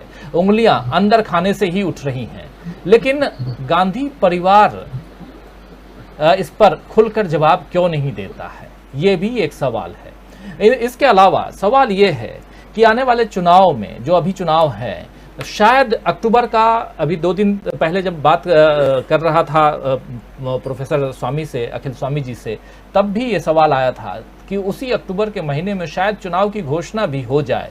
इन दोनों राज्यों में, खासकर गुजरात का चुनाव और हिमाचल का चुनाव, और इन दोनों चुनावों में कांग्रेस बहुत मजबूत दिखाई दे रही है। अभी तक की जो खबरें हैं, जो सर्वे आ रहे हैं, रिपोर्ट्स आ रही हैं, उस आधार पर कह रहा हूं कि कांग्रेस काफ़ी मजबूत दिखाई दे रही है। गुजरात की बात अलग है, लेकिन हिमाचल की बात अगर कहें तो बहुत ही मजबूत कांग्रेस वहां दिखाई दे रही है। ऐसे में ये जो अध्यक्ष पद का चुनाव हुआ, उसको लेकर के जो जितनी बातें आ रही हैं, प्रोफेसर स्वामी, क्या कांग्रेस को इन दोनों चुनावों से बाहर करने के लिए और ध्यान भटकाने की रणनीति के तहत सब कुछ हो रहा है? अध्यक्ष पद का चुनाव, और दूसरा सवाल इसके साथ साथ ये कि क्या कांग्रेस यहां पर अपने अध्यक्ष को चुनने में, जो चुनाव पहले करवा लेना था, सितंबर महीने में हो जाना चाहिए था, उसमें देर हो गई, और इसका असर क्या आने वाले चुनाव पर पड़ सकता है? जरा इस पर विश्लेषण चाहता हूं आपका। देखिए राजीव जी, जो मैं एक अध्यापक के रूप में विश्लेषण करता हूं और जो मैं जनता से बात करता हूं, छात्रों से बात करता हूं, मुझे दो निष्कर्ष मिलते हैं। पहला निष्कर्ष ये कि नेता कांग्रेस छोड़ के जा रहे हैं और जनता कांग्रेस से जुड़ रही है, पहली बात। दूसरी बात, एक इतना बढ़िया निर्णय राहुल गांधी ने और कांग्रेस ने लिया है जिस पे लोगों का ध्यान नहीं गया। ये जो भारत जोड़ो यात्रा है, इसको इन्होंने कहा है कि ये गैर राजनीतिक है, तिरंगा लेके निकलेगी और इसमें सिविल सोसाइटी पार्टिसिपेट करेगी। देखिए, अंग्रेजों के खिलाफ भी जो आंदोलन था वो एक प्रकार का सिविल सोसाइटी का आंदोलन था। जब हमने युवा थे तो हमने जयप्रकाश जी का जो आंदोलन देखा था वो भी सिविल सोसाइटी का आंदोलन था।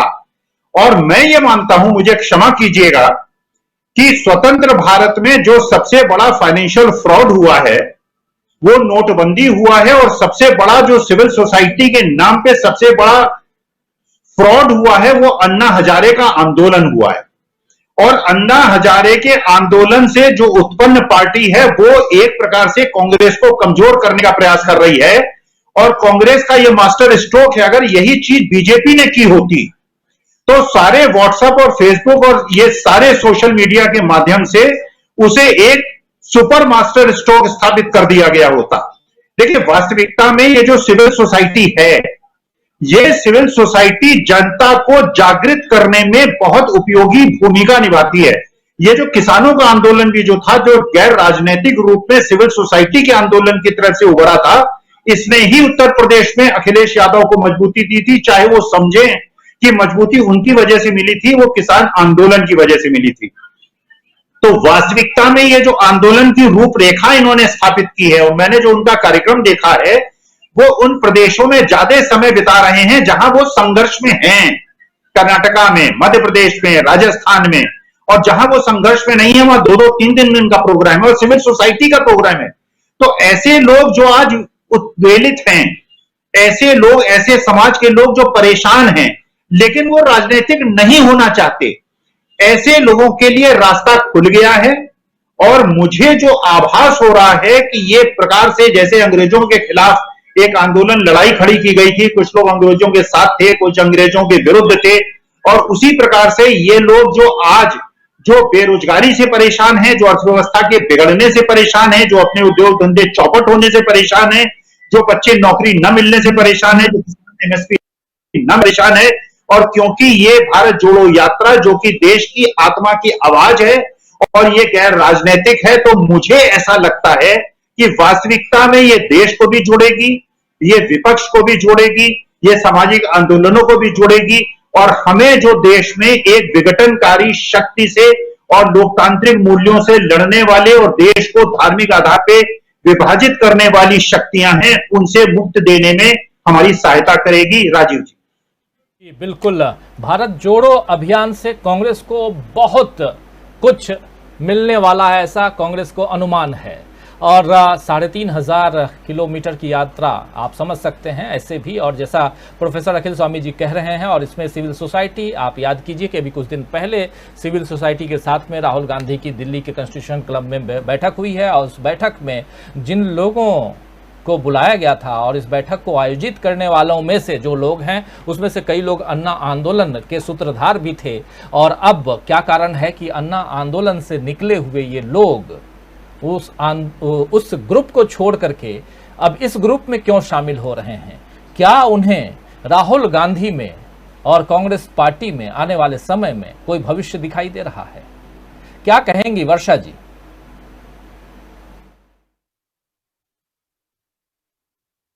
अनम्यूट कर लीजिए वर्षा जी। जी जी जी जी राजीव जी, फिर से अखिल स्वामी जी की बात से ही और आपके सवाल से ही शुरू करना चाहूंगी कि अखिल स्वामी जी ने बहुत सही कहा कि सिविल सोसाइटीज का जो है वो अभी लाभ लेना चाह रही है कांग्रेस और उनके साथ गठबंधन करके आगे बढ़ना चाह रही है।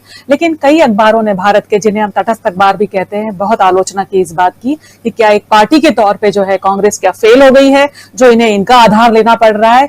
लेकिन इसके बाद जब बयान आते हैं सिविल सोसाइटी से जुड़े हुए लोगों के, तो वो काफी इंटरेस्टिंग हो जाते हैं। देखिए, अभी अरुणा राय है मजदूर किसान शक्ति संगठन की, जिन्होंने अपना एक स्टेटमेंट दिया है कि राहुल गांधी उसी सिद्धांत पर चल रहे हैं जिसको सिविल सोसाइटी मानती है। इसमें संवैधानिक मूल्य, समानता, बहुलवाद शामिल है, इसलिए वह यात्रा का समर्थन करती हैं। सिविल सोसाइटी की सहभागिता कई रूपों में होगी और हम लोग इस यात्रा में शामिल होने के लिए सहमत हैं। तो देखिए, ये एक बहुत सच में वाकई एक मोमेंटम बनेगा। मेधा पाटकर, देखिए मेधा पाटकर के साथ जो जनाधार जुड़ा था, जो मध्य प्रदेश में नर्मदा डैम के समय, वो एक बड़ा आधार है। तो ये जो यात्रा है ये बहुत बहुत कुछ बदल सकती है। और जैसे कि अभी कहा कि एक सरकार जो है इन दिनों जो केंद्र में है, वो कई तरह से जो है अलोकतांत्रिक काम। अब आप देखिए, हमेशा जो है ये कहा जाता है चुनाव से पहले डबल इंजन की सरकार। जब कभी किसी स्टेट में इलेक्शन हुआ नहीं कि डबल इंजन की सरकार। अब डबल इंजन की सरकार कहने का हक आपको किसने दिया? ये किस तरीके से प्रजातांत्रिक है? आप क्या, एक अलग अलग राज्य हैं, हर एक में चुनाव होते हैं और आप केंद्र में हैं, तो आपको बिल्कुल समान आंख से जो है वो हर राज्य को देखना चाहिए। और आप हर बार जो है एक डबल इंजन की बात करके एक जो है गैर संवैधानिक और एक अलोकतांत्रिक बात करते हैं। और एक बात गुलाम नबी आजाद से फिर मैं जोड़ना चाहूंगी कि जो G23 है, अब शायद ये कितने बचे हैं G23 में, लेकिन जो बात है, जो डेमोक्रेसी है, वो कांग्रेस की G23 के साथ भी तो नजर आती है। कोई किसी को ऐसा एक्सपेल नहीं किया जाता, सबका स्वीकार्य भाव है। शहीद थरूर की बात करें तो उन्होंने कहा भी था कि G23 का गठन इस तरह से हुआ कि जो है ये कोरोना काल में हम सब नेता लोग आपस में मिले थे और हमें लगता था कि कांग्रेस जो है थोड़ी सी जो भी सन्नाटे में आ रही है, तो हमने एक पूरे कार्यक्रम बनाया, इसमें और भी लोग शामिल हो सकते थे। तो हमने जो ये चीजें रखी सोनिया गांधी के सामने, और उसके बाद सोनिया गांधी जी ने कुछ समय बाद जो है एक मीटिंग रखी जिसमें जो है वो सबकी बातें सुनी गई। और कहीं कोई ऐसा, उसमें राहुल गांधी भी थे, प्रियंका गांधी भी थी, और कहीं ये आभास नहीं था, शशि थरूर की जुबान है ये, कि कहीं ऐसा आभास नहीं था कि हमारा विरोध हो। तो अब जो है G23 अगर सचमुच चुनाव लड़ना चाहता है और चाहता है कि ईमानदारी से कांग्रेस जो है वो आगे बढ़े, तो शायद चुनाव में शामिल होना चाहिए। दूसरा एक तरीका ये हो सकता है कि अशोक गहलोत, अब कई पार्टियों में है, सरपरस्ती हो जाए राहुल गांधी की, और अशोक गहलोत, क्योंकि अशोक गहलोत भी बहुत मुखर रहे हैं अगेंस्ट जो है वो सरकार के, जब सरकार के जो है ऐसे फैसले हुए हैं, अशोक गहलोत ने हमेशा अपनी बात कही है। और अभी इन दिनों जो है राजस्थान में एक बड़े खेल सम्मेलन हो रहे हैं ग्रामीण लेवल पे, तो ये भी जो है एक काफी जोड़ने की बात है कि एक रूरल ओलंपियाड जिसको कह सकते हैं कि वो यहाँ हो रहा है। गांव-गांव में कबड्डी, खो खो, क्रिकेट, ये सारे खेल जो है आयोजित हो रहे हैं। तो एक पूरा स्टेट जो है अभी फिलहाल जो है वो मोबिलाइज है। तो ये एक हो सकता है कि आगे जाकर जो है अशोक गहलोत जो है शायद वो केंद्र में आए और कांग्रेस को संभालें, केंद्र में ना आए, कांग्रेस को संभालें, और उसके बाद जो है कांग्रेस पार्टी जो है वो एक अलग ही मोबिलाइजेशन के दौर से गुजरे। और हो सकता है राहुल गांधी सरपरस्ती में रहें, अशोक गहलोत राहुल गांधी की, और पार्टी जो है वो चले। लेकिन मैं ये मानूंगी कि पार्टी इस समय संकट काल में है, इस चीज को हमें एक्सेप्ट बिल्कुल करना चाहिए। और जब तक G23 है वो शायद संकट जो है वो बना रहेगा, क्योंकि बाकी जगह भी आप देखिए जो केंद्र है वो ईडी और उसके जरिए है सबको जो है वो कंट्रोल करना चाह रहा है। ईडी, सीबीआई, आपने अन्ना हजारे आंदोलन की भी बात कही, हमारे अभी पैनलिस्ट ने, अन्ना हजारे का फिर लेटर आ गया है अभी कि जो मैं अरविंद केजरीवाल से बिल्कुल असहमत हूं, वो शराब नीति अपनी वापस ले लें। आप बताइए, आप ये क्या है? आप बिल्कुल चुप है, आपकी कहीं कोई आवाज नहीं आती। इतना अन्याय, इतना अत्याचार बिल्किस बानो सहित सब जगह हो जाता है, आप चुप रहते हैं। लेकिन अब आप बोलते हैं शराब नीति पे, आपकी बात जो है, आपको किसने कहा बोलने के लिए? कैसे आपका बयान आता है? और अगर आपका बयान सचमुच आता है तो हर मुद्दे पे क्यों नहीं आता जब अन्याय, अत्याचार होता है? तो राजीव जी, सिचुएशन जो है वो अभी बड़ी एक क्लीशे वाली है, जिसका जो है मुझे लगता है इंतजार सबको है कि जो खासकर मुझे इंतजार है निजी तौर पे चुनाव से भी ज्यादा भारत जोड़ो यात्रा का, कि इसमें जो है किस तरह से लोग जो है वो रिएक्ट करते हैं उत्तर से दक्षिण तक। हालांकि दक्षिण में ज्यादा समय गुजारेंगे वो, जरूरत उत्तर में ज्यादा की है। जी राजीव जी। भारत जोड़ो यात्रा से उम्मीदें बहुत हैं। मास्टर स्ट्रोक क्या साबित होगा भारत जोड़ो यात्रा?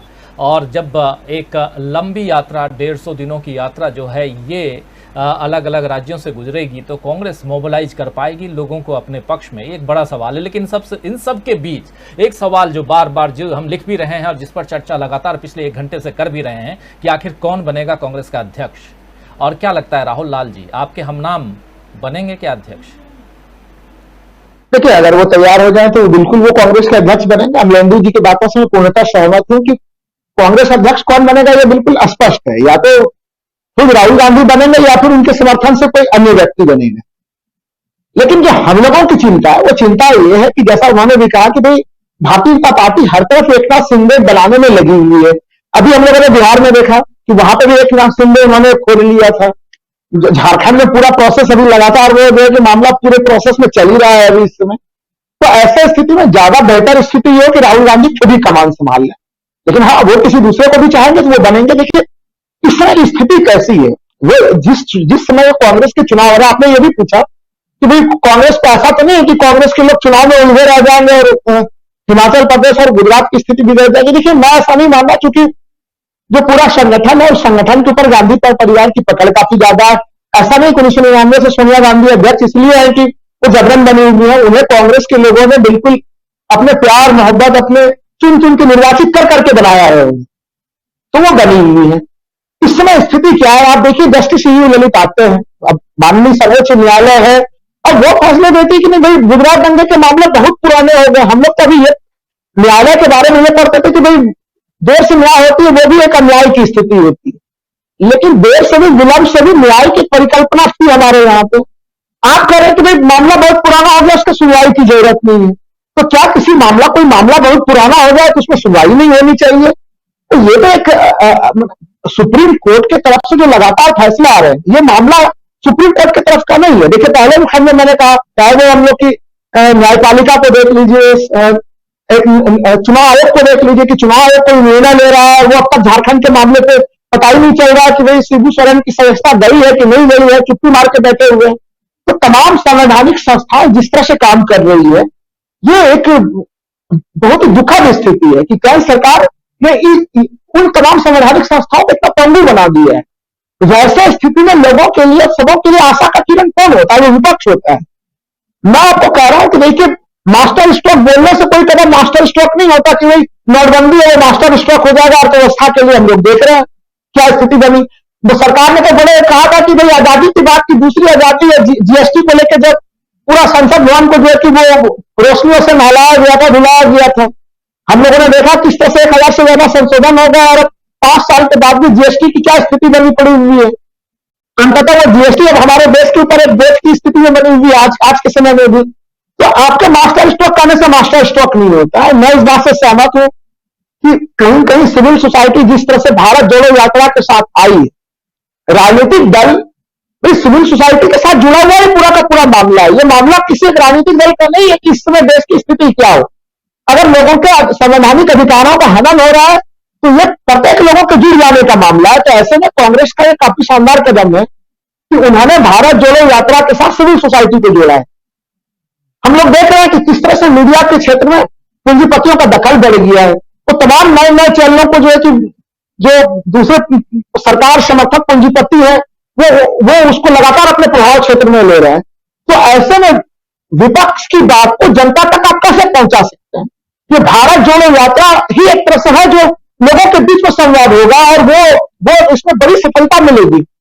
मैं अभी भी सहमत हूं कि इस चीज से कि वो एक बड़ा ही मास्टर स्ट्रोक कदम होगा और ये बोलने की जरूरत नहीं पड़ेगी लोगों को, वो ऑटोमेटिक एक मास्टर स्ट्रोक कदम होगा। कांग्रेस का अध्यक्ष का चुनाव अगर पहले हो जाता, जो आपका सवाल था, तो वो बड़ा बेहतर स्थिति होती कि हो जाती। लेकिन उसके विलंब से होने से भी मुझे नहीं लग रहा कि कांग्रेस के रणनीतिकार, देखिए गुजरात में अभी तो नहीं गया हूं लेकिन कम से कम 3 महीना पहले में गया हुआ था, जिसमें पटेल जो है कि वो अलग हुए थे, वहां से वो बीजेपी ज्वाइन किए हुए थे। वहां पर तमाम लोग बोल रहे थे कि अभी भी कांग्रेस की स्थिति काफी मजबूत है। यही कारण है कि बार बार आम आदमी पार्टी को एक तरह से भीतर से जंप देने का प्रयास भारतीय जनता पार्टी कर रही है कि कांग्रेस के वोटों को वो कट सके। कांग्रेस के वोट अगर एक मुश्त सीधे सीधे पड़ेंगे तो फिर वहां पे एक तरह से बीजेपी के लिए कहीं से कोई रास्ता नहीं है। तो ये स्थितियां बन रही है। तो इसलिए जो स्वामी साहब ने कहा था कि नेता जरूर निकल रहे हैं और जनता जुड़ रही है, उस बात से मैं पूरी तरह से सहमत हूं। और वैसे देखिए, वैसे नेताओं के निकलने से कोई फर्क नहीं पड़ता। आप अगर अपनी ड्यूटी पूरी नहीं कर रहा है और आप सत्ता तंत्र में तमाम सब संवैधानिक संस्थाओं को उन्होंने अपने पंजे में ले लिया है। आप अगर उन्हीं के बांसुरी पे डांस करना चाहते हैं, उन्हीं के दिन पे आप डांस करना चाहते हैं, तो आप स्वतंत्र डांस करते रहिए। जनता बेवकूफ नहीं है, वो हर चीजों को बड़े अच्छे से सावधानी के साथ समझती है।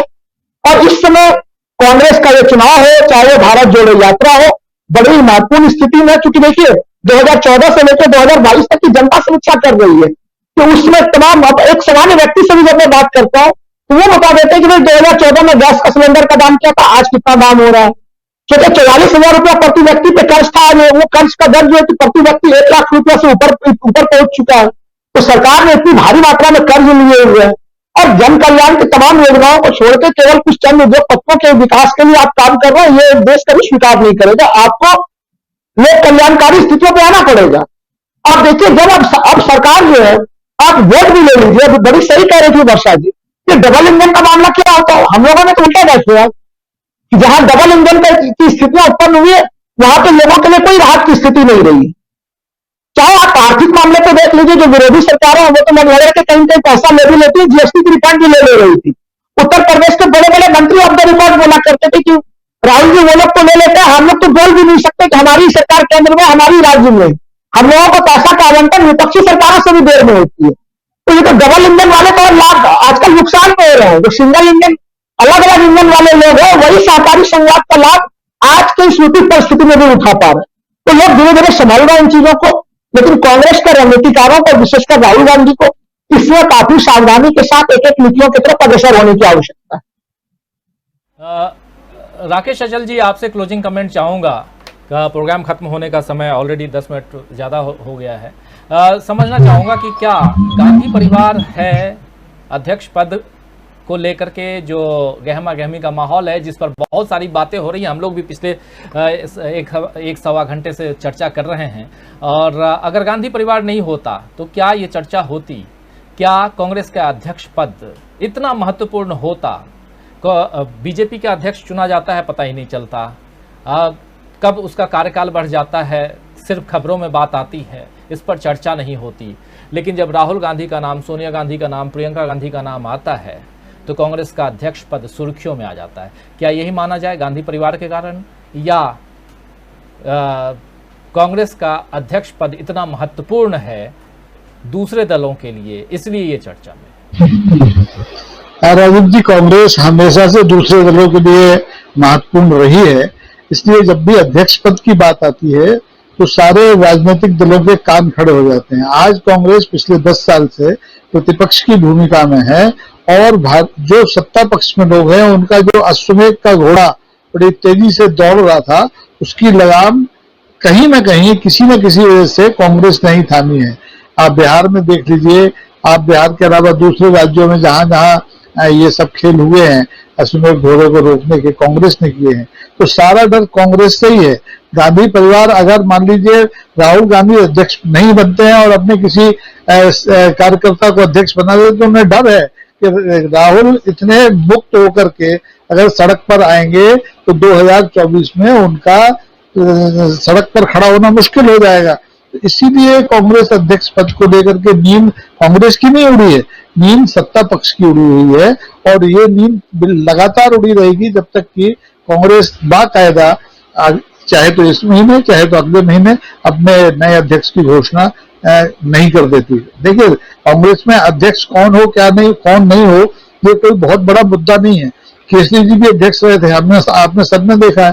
तो केसरी जी कार्यकाल में कांग्रेस ने कोई बहुत बड़ी क्रांति कर दी ऐसा नहीं था, लेकिन कायाकल्प जो होता है वो नेता चाहे सड़क पे हो, चाहे वो पद पर बैठा हो, चाहे कमान उसने सीधे हाथ में पकड़ी हो, चाहे पीछे से पकड़ी हो, नेता नेता ही होता है। और आज राहुल गांधी पूरे प्रतिपक्ष की, पूरे देश की उम्मीदों का एक केंद्र है और इसी वजह से सारा डर जो है आपको दिखाई दे रहा है सामने वाले पक्ष में। राजीव, राहुल गांधी उम्मीद कांग्रेस से भी, मतलब कांग्रेस के लोगों को भी राहुल गांधी जो हैं वो एक उम्मीद के रूप में दिखाई देते हैं और राहुल गांधी बाहरी जो जनता है उसके लिए भी उम्मीद हैं।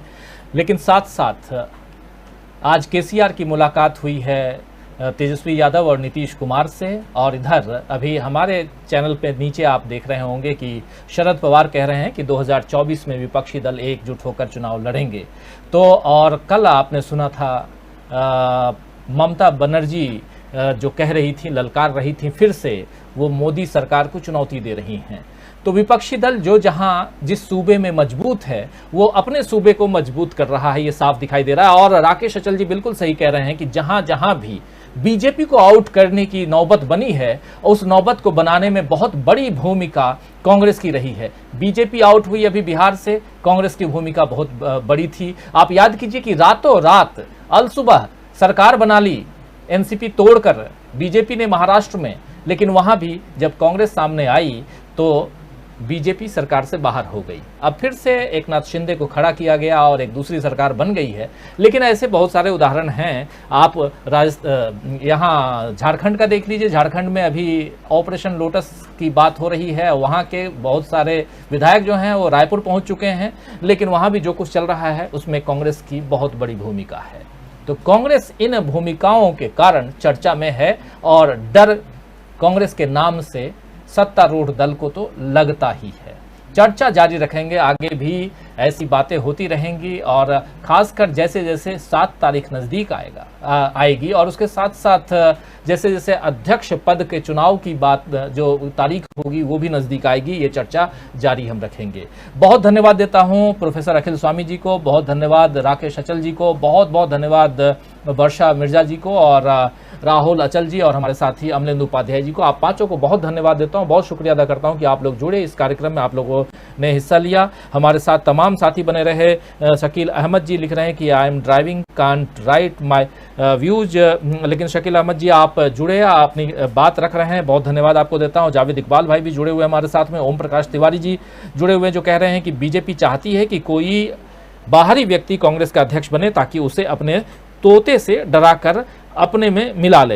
हो सकता है, बिल्कुल सही कह रहे हैं ओम प्रकाश तिवारी जी। कौशिक देव रॉय कह रहे हैं कि गुजरात और हिमाचल में कांग्रेस कहां खड़ी है, कांग्रेस मजबूती से खड़ी है गुजरात और हिमाचल में, ये जान लीजिए कौशिक देव रॉय जी। एस कुमार हैं जो कह रहे हैं कि राहुल गांधी बहुत ठीक कर रहे हैं कांग्रेस का अध्यक्ष पद के चुनाव न लड़कर। पीवी कह रहे हैं कि बिल्कुल सही है, जिन बड़े लीडर्स को कांग्रेस को बनाया है, कांग्रेस ने बनाया है, वही लोग कांग्रेस को खत्म करने के पीछे है, बेशरम लोग हैं। और ऐसे रंजीत चौहान भी हमारे साथ जुड़े हुए हैं। राहुल गांधी मिराज अंसारी गुड न्यूज़ लिख रहे हैं। अब्दुल कयूम भी हमारे साथ हैं, हेलो लिख रहे हैं। अफरोज आलम हैं जो कह रहे हैं कि कांग्रेस की भारत जोड़ो यात्रा से सिविल सोसाइटी के जुड़ने के जो संकेत मिल रहे हैं, संकेत नहीं भाई साहब, जुड़ चुकी है सिविल सोसाइटी बहुत बड़ी संख्या में। इस यात्रा में आप देखेंगे कि कांग्रेस के साथ सिविल सोसाइटी के बहुत सारे लोग जुड़े हुए आपको मिलेंगे और बहुत बड़े बड़े नाम आप देखेंगे इस यात्रा में। कौशिक देव रॉय भी हैं और साथ में गुलशन गुलाटी हैं, कह रहे हैं राजीव जी आज मैं आपसे सुनना चाहूँगा कि आपका अपना क्या बयान है after listening to comments of all participant, waiting for your comment. मैं तो अपना कमेंट देता रहता हूं। आप गुलशन जी बीच बीच में जब सवाल करता हूं, सवाल के साथ मेरे कमेंट भी रहते हैं और चूंकि मॉडरेटर की भूमिका में मैं रहता हूं, एंकर की भूमिका में रहता हूं, तो फिर भी मैं अपनी राय भी रख देता हूं। कई लोग बोलते हैं कि आप कुछ ज़्यादा ही बोल देते हो, लेकिन मैं कोशिश करता हूं कि अपनी बातें थोड़ा कम करूं और रखूं यहाँ पर, और जो पैनलिस्ट हैं उनकी बातें ज़्यादा से ज़्यादा आप लोगों तक पहुंचाऊं। प्रीतम दुग्गल जी कह रहे हैं कि राजीव जी आज मनीष तिवारी की अपनी साख क्या है। ये बात स्पष्ट है कि मनीष तिवारी के नहीं किसी और की प्रॉक्सी वार लड़ रहे हैं और अमलेंदु जी से सहमत हूं, राहुल गांधी को अध्यक्ष बनना चाहिए। बिल्कुल प्रीतम दुग्गल जी, आपकी बात से मैं भी सहमत हूं और इन चुनौतियों को राहुल गांधी को स्वीकार करना चाहिए। ये वक्त चुनौतियों को स्वीकार करने का है, ये वक्त नेता बनने का है और नेता बनने के लिए आपको चुनौतियां स्वीकार करनी होंगी। गुलशन गुलाटी जी, आप मेरी राय सुनना चाहते थे, मैं अपनी राय प्रीतम दुग्गल जी की राय से सहमति जताते हुए दे रहा हूं कि राहुल गांधी के सामने सबसे बड़ी चुनौती अपनी पार्टी को मजबूती प्रदान करना और इस देश को एक वैकल्पिक व्यवस्था प्रदान करना, एक विकल्प। जो लोग कहते हैं, कई सारे लोग बोलते हैं कि मेरे पास विकल्प ही नहीं है, मैं वोट नहीं देना चाहता बीजेपी को, लेकिन किस पार्टी को वोट दूं, और जाकर बीजेपी को वोट दे के आ जाता हूं। तो ये विकल्प खड़ा करना और इस विकल्प के रूप में कांग्रेस पार्टी को खड़ा करने की जिम्मेदारी आज की तारीख में राहुल गांधी की है। इन चुनौतियों को राहुल गांधी स्वीकार करें, अध्यक्ष पद स्वीकार करें और पार्टी को आगे बढ़ाएं। और जैसा वो कहते हैं कि जिसको जाना है चले जाए, जिसको जाना है चले जाए, और थोड़ा जो नहीं जाना चाहता है लेकिन बैठ करके दीमक की तरह पार्टी को खोखला कर रहा है, तो ऐसे लोगों को बाहर का रास्ता दिखाएं। ये भी जरूरत है जो भी, और उसमें खासकर राहुल गांधी का नाम इसलिए ले रहा हूं क्योंकि राहुल गांधी के इर्द गिर्द एक लंबी सूची है जो कांग्रेस को जोड़ सकती है, तोड़ नहीं जोड़ सकती है। और बहुत सारे साथी जो कह रहे हैं कि हो सकता है कि दूसरा बने कोई ईडी या सीबीआई का डर दिखा करके उसे तोड़ने की कोशिश करे, तो ऐसा भी हो सकता है। लेकिन राहुल गांधी के सामने आपने देख लिया, सोनिया गांधी भी ईडी के दफ्तर में, दरबार में पेश हो चुकी हैं और राहुल गांधी भी। इन्हें किसका डर है? अपने परिवार के लोगों को खोया है, अपनी दादी को खोया, अपने पिताजी को खोया, इन्हें क्या चीज का डर? जिसने अपने सामने मौत होते हुए देखी हो, उसके आगे कौन सा डर, क्यों डर? तो राहुल गांधी को स्वीकार करना चाहिए ये पद, मेरी अपनी राय है।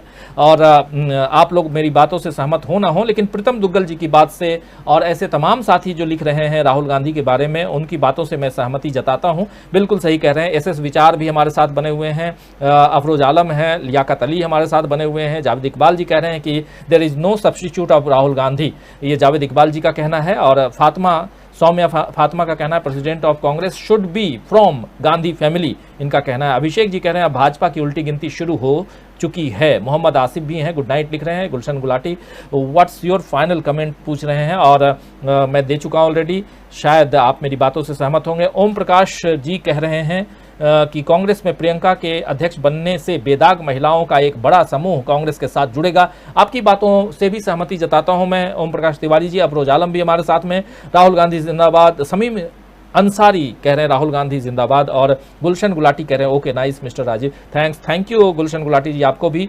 और जावेद इकबाल लिख रहे हैं कि there is no substitute of Rahul Gandhi, he supposed to take this responsibility. बिल्कुल सही कह रहे हैं। और ऐसे कौशिक देवरॉय कह रहे हैं कि गुजरात चुनाव पे एक डिबेट रखिए। गुजरात और हिमाचल पे खूब डिबेट करेंगे कौशिक देवरॉय जी, आने वाले समय में गुजरात और हिमाचल, और अगर चुनाव कश्मीर में हो कि उसकी घोषणा हो जाए तो वहाँ का भी सब तो डिबेट करेंगे ही, लेकिन अभी बहुत सारी बातें, बहुत सारी समस्याएं जो देश में, उस पर भी जरूरत है कि डिबेट की जाए। सीपी शर्मा भी हमारे साथ बने हुए, राजीव कुमार बने हुए जो कह रहे हैं आप 1975 की घोषित आपातकाल और 2014 से अब तक अघोषित आपातकाल पर विचार विमर्श कब? बिल्कुल, इस आपातकाल और उस आपातकाल, घोषित अघोषित पर बहुत सारी बातें हमारे पैनलिस्ट साथियों ने कई बार की हैं। आने वाले समय में आप और सुनेंगे। आप सही कह रहे हैं और आपकी बातें बिल्कुल सही हैं, जो आप राजीव कुमार जी बिल्कुल सही बात रख रहे हैं। डॉक्टर पंकज कटारा भी हमारे सामने हैं और अशोक गहलोत की बात कह रहे हैं डॉक्टर पंकज कटारा, और साथ में रेलवे लवर राहुल गांधी को प्रेसिडेंट बनना चाहिए लिख रहे हैं। मोहम्मद कमाल भी हमारे साथ गुड नाइट लिख रहे हैं। तो अब गुड नाइट के अब्दुल जब्बार हैं जो कह रहे हैं कि राजीव जी राहुल गांधी जनता के दिलों में बसते हैं। और मनोज कुमार कह रहे हैं कांग्रेस के साथ हर आम नागरिक को जुड़ना होगा, तभी नागरिकों के अधिकार सुरक्षित होंगे।